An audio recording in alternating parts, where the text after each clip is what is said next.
স্বাগতম আপনাদেরকে জাহির ভয়েসের পক্ষ থেকে।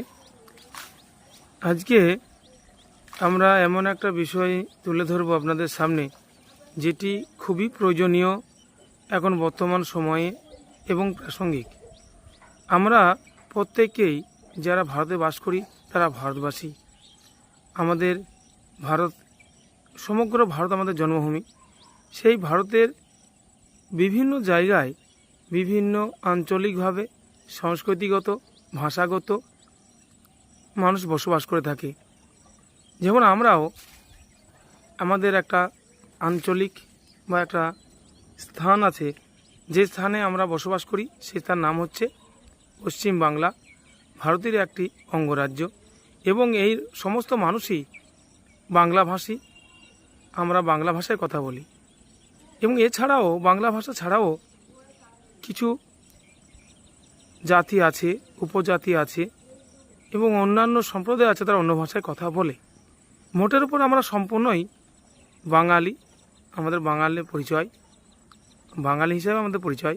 এটি আমাদের মাতৃভাষা এবং মাতৃভাষা মাতৃদুগ্ধ সমান। যেমন এই ভাষার কখনোই কোনো কিছু দিয়ে ঋণ পরিশোধ করা যায় না, তেমন এই ভাষাকে মৃত্যুর আগে পর্যন্ত কখনোই ত্যাগ করা যায় না।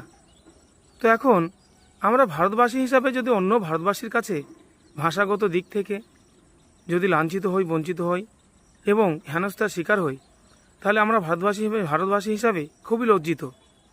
আজকে পশ্চিমবাংলার বাংলা ভাষায় যে সমস্ত শ্রমিক, পরিযায়ী শ্রমিক এবং বিভিন্ন পেশার মানুষ অন্য রাজ্যে থাকেন, কর্ম করেন, তারা অনেকটাই লাঞ্ছিত হন ভাষার কারণে।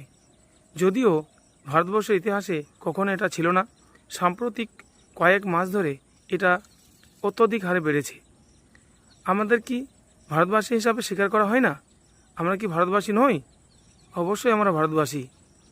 কিন্তু সমাজের কিছু মানুষ, সকল স্তরের সব মানুষই এক হয়েছে এরকম নয়, কিছু মানুষ তারা বিভিন্ন রাজ্যে একটা প্রোপাগান্ডা ছড়িয়ে বাংলা ভাষায় কথা বলা মানেই তারা বিদেশি, তারা ভারতীয় নয়, এরকম একটা তকমা লাগিয়ে দেওয়া হচ্ছে।